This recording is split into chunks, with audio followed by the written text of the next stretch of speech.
Bonjour à tous, comme quoi peu importe le prix de la caméra, si on est mal coiffé, on est juste mal coiffé. Il est question aujourd'hui de Transcendence, film réalisé par Wally Pfister, qui était le chef opérateur de Christopher Nolan depuis Memento, donc quasiment ses débuts, avec Johnny Depp, comment s'appellent les acteurs, Rebecca Hall, Paul Bettany, Cillian Murphy, Morgan Freeman, Clifton Collins, que j'ai beaucoup aimé retrouver dans ce film parce que c'est le mec qui joue dans Pacific Rim aussi, et voilà. Kate Mara, et ça va être tout pour les personnages, enfin pour les acteurs vraiment connus. L'histoire de deux scientifiques qui travaillent sur l'intelligence artificielle. Donc ils sont tous les deux mariés et femmes, c'est Will et Evelyn. Will un jour est touché par un attentat terroriste d'un petit groupe qui est contre l'évolution de la technologie et contre les intelligences artificielles sur lesquelles travaille Will. Et son corps étant condamné, pour le sauver, sa femme tente de transférer son esprit dans une machine, dans un ordinateur, et donc de créer une intelligence artificielle en numérisant son mari. Ce qui va évidemment poser énormément de questions à eux et au monde entier, évidemment. Je peux pas aimer ce film. Je vais pas le détester non plus. J'en avais parlé au début de l'année en disant que ce serait à mon avis une des sorties intéressantes à suivre de cette année. Il y a un problème fondamental dans ce film qui est complètement schizophrène. C'est-à-dire qu'il est d'un côté ultra renseigné sur les technologies, ultra pertinent sur les questions qu'il pose, ultra pertinent sur ce qu'il montre à l'image, sur la conceptualisation de ce que pourrait inventer un esprit qui n'est plus limité par les barrières du corps humain, mais qui est une machine, qui a ses propres barrières aussi, mais qui est une machine. Et d'un autre côté, un n'importe quoi et un laisser-aller qui est typique du divertissement blockbusteresque hollywoodien, d'une sursimplification qui amène à des aberrations complètes et au fait que en fait toutes les questions que pose le film ne peuvent pas avoir de réponse parce que simplement le film ne propose pas de scène qui pourrait apporter ces réponses. C'est compliqué. L'idée c'est que toutes les technologies qui sont montrées dans le film sont plus ou moins correctes, plus ou moins logiques et plus ou moins cohérentes. Tous les concepts, tout ce qui est montré dans le film marche plutôt bien. Mais c'est très très très basique. Enfin, c'est expliqué de façon très basique et ça agit de façon basique. Et surtout, dès que ça dépasse ce que peut comprendre le spectateur lambda, c'est pas la peine, ils y font pas gaffe. Et c'est ça qui est dommage, c'est qu'on a un film qui pourtant va très très loin, qui pose des questions très intelligentes et très intéressantes, mais on n'a jamais de quoi étudier la question parce que le but c'est qu'on pose la question mais surtout qu'on n'essaie pas d'y répondre et qu'on n'essaie pas de faire en sorte que les gens se posent des questions dessus. Et que ça divertisse surtout très très vite et qu'on arrête de penser. Ce qui est complètement incohérent, il me semble aussi qu'il y a une grosse confrontation entre le message du script et le message du réalisateur. C'est-à-dire qu'à mon avis, le film foncièrement, fondamentalement à la base, est un film pro-technologie. C'est un film qui me dit que c'est bien en fait, tout ce qui se passe dedans. Mais je crois que le film a été réalisé du coup par un mec qui lui est persuadé de l'inverse, qui est persuadé que la technologie c'est quelque chose de pas bien. Ça se voit dans quelque part, c'est que c'est le chef, directeur de la photo, chef op de Christopher Nolan, qui refuse de passer au numérique depuis des années et des années, et qui persiste à vouloir rester en argentique, en pellicule, en 35 mm si possible, en IMAX pourquoi pas, mais en 35 mm aussi. Et du coup, fondamentalement, donc du coup, le directeur de la photo qui devient réalisateur a la même envie. Il tourne tout le film en anamorphique 35 mm. Et je crois que justement, ça montre qu'il a pas compris son scénario. Enfin, ou pas qu'il a pas compris, mais qu'il est pas d'accord avec son scénario. Donc forcément, toutes les scènes ce qui aurait pu permettre de développer ces questions et de continuer à fonctionner là-dessus, c'est des scènes de dialogue, des scènes de discussion entre les humains et cette intelligence artificielle créée par Will, qui est... Il y a des tonnes de questions. Est-ce que c'est juste Will? Est-ce que c'est Will plus le programme informatique sur lequel on s'est basé pour le créer? Est-ce que c'est Will? Parce que C'est une intelligence, on a copié son intelligence et on l'a greffé sur un programme d'intelligence artificielle qu'il avait lui-même créé avant, etc. Ça, c'est parmi les trucs techniques qui sont ultra bien gérés dans le film. Enfin, si on s'y connaît en informatique, on sait que ça paraît logique et cohérent ce qu'il nous montre. Et d'un autre côté, il y a vraiment le... Enfin bref. Donc il faudrait parler avec lui. Et ça ne se fait jamais. Il n'y a aucune scène dans ce film de discussion entre les protagonistes et l'intelligence artificielle qui est créée, que devient Will. C'est la base. Moi, c'est ce que je m'attendais à voir dans ce film. Plus que du grand spectacle, plus que des choses comme ça. Si on parle avec une intelligence si on parle d'une intelligence artificielle, il faut parler avec une intelligence artificielle. L'intelligence artificielle n'est pas intéressante parce que c'est une intelligence artificielle. Si c'est parce qu'elle est une intelligence artificielle, c'est Skynet. C'est un méchant, c'est un ennemi, c'est un protagoniste, un antagoniste, c'est tout ce que vous voulez. Mais si c'est votre sujet central, vous devez parler avec, vous devez lui faire développer sa personnalité, lui faire développer sa façon de voir le monde, sa façon de réagir, sa façon à lui de traiter ses dilemmes. Le truc, c'est qu'en fait,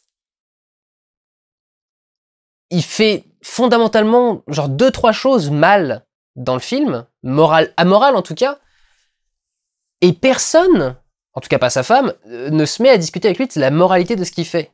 Parce que c'est ça les questions que pose la technologie, c'est pas est-ce qu'on peut ou est-ce qu'on peut pas, on peut, est-ce qu'on doit.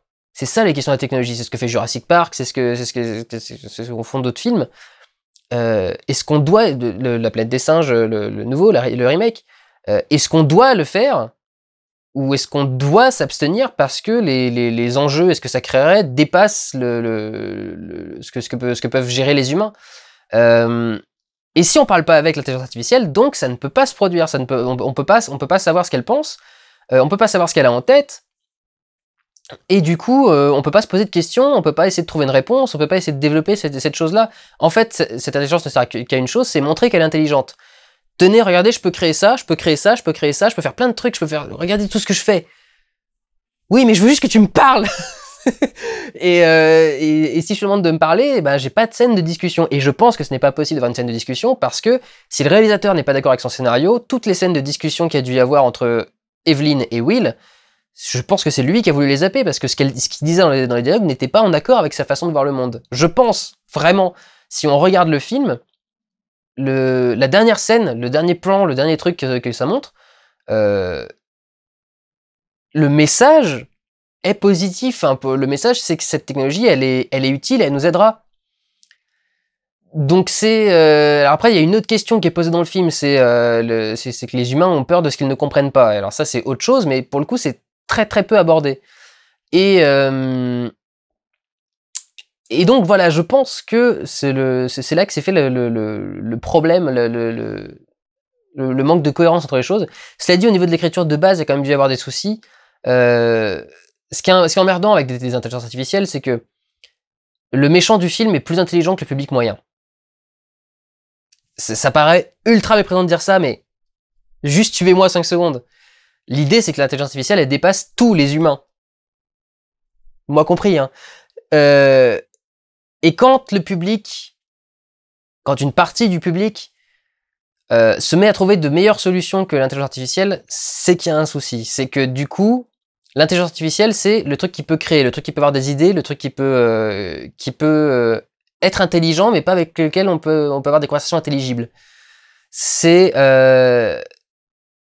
une entité qu'on a mis là pour le public en disant c'est une intelligence artificielle et c'est notre ennemi, entre guillemets.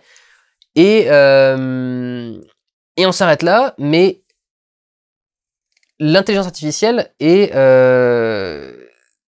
censée être au-delà du public.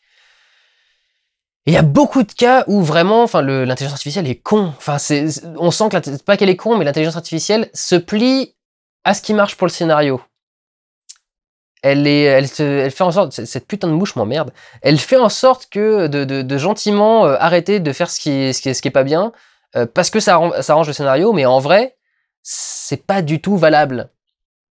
Si vous allez voir le film, ce qu'ils font à la fin, il suffirait que Will, ne pas faire de spoiler,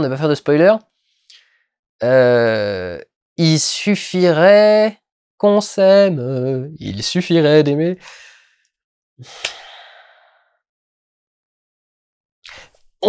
Une intelligence artificielle, c'est trop élaboré pour qu'on parle de code source.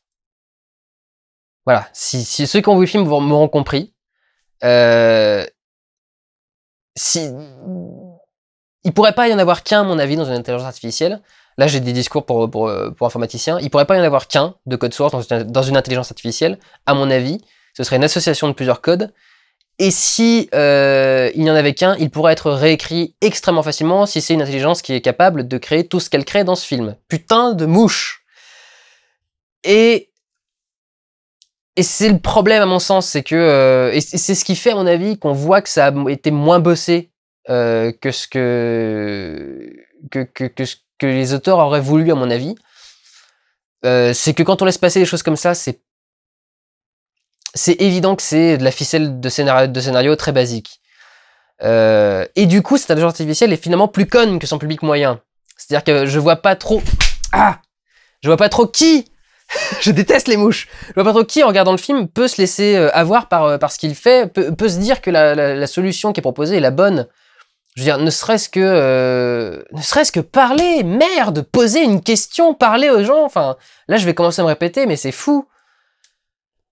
Il n'y a pas 2 secondes où cette nana qui vit avec cette intelligence artificielle pendant 2-3 ans arrive à lui poser une question, mais c'est qu'est-ce que tu penses de ce que tu fais? Il y a une question, enfin, il y a une phrase à mettre. Alors, ça donne lieu à un discours qui fait 1/4 d'heure, 20 minutes, 30 minutes, peut-être. Mais il y a que ça à faire, je veux dire. Le reste que vous prenez dans le film, bon, c'est très bien, c'est le divertissement, mais je m'en fous. Enfin, non, j'aime bien le divertissement, surtout quand c'est bien filmé en plus et que c'est bien fait avec des idées intéressantes. Mais là,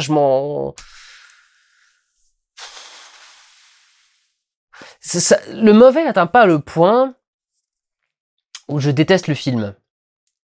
Le mauvais va atteindre le point où je m'en fous. C'est que je vais l'oublier. Et j'y reviendrai pas, sans doute. Et je le reverrai sans doute pas de ma vie, et voilà. Et c'est dommage, parce que manifestement, il y avait le potentiel pour faire bien plus que ça. Il y avait les moyens de faire un excellent film sur l'intelligence artificielle, un truc qui poserait les questions beaucoup plus loin que beaucoup de films de série B ont essayé de le faire, mais qui pousserait à la question jusqu'au max. Comme là où l'on poussait les plus grandes œuvres de SF, on n'est même pas au niveau de HAL de 2001 l'Odyssée de l'espace, et d'un HAL de 2001 l'Odyssée de l'espace, pour tout ce que vous aimez, 2001 l'Odyssée de l'espace, c'est quand même très basique. Donc voilà, je trouve qu'il y a un gros gâchis, il y a pas mal de choses loupées, enfin oubliées, qui auraient pu être dans ce film, il aurait pu être tellement plus que ça, et c'est juste un divertissement hollywoodien. C'est bien fait, c'est très bien fait, avec des acteurs, ouais. Ils sont très bons, mais il y a quand même quelques scènes où ils sont pas terribles. En particulier, je trouve... comment il s'appelle, du coup? Paul Bettany. Je trouve qu'il y a vraiment des scènes où il sonne pas juste pour 2 secondes, alors qu'il joue des trucs très basiques, genre juste un pote qui reçoit ses 2 amis. Et je trouve qu'il est pas bon dans certaines de ses intonations, mais voilà. C'est plutôt bien joué, c'est très esthétique, c'est très joli, c'est très bien fait, c'est magnifique. Au niveau de la mise en scène, montage, etc., au niveau réalisation, je n'ai rien à reprocher à ce film. Niveau interprétation, un tout petit peu Paul Bettany. Niveau scénario, ils sont pas allés jusqu'au bout. Voilà. Ça fait du bien quand même de retourner au cinéma, parce que ça fait quasiment 2-3 semaines que j'ai pas critiqué un film. Ça fait du bien. Prenez soin de vous, allez voir des films. Ciao.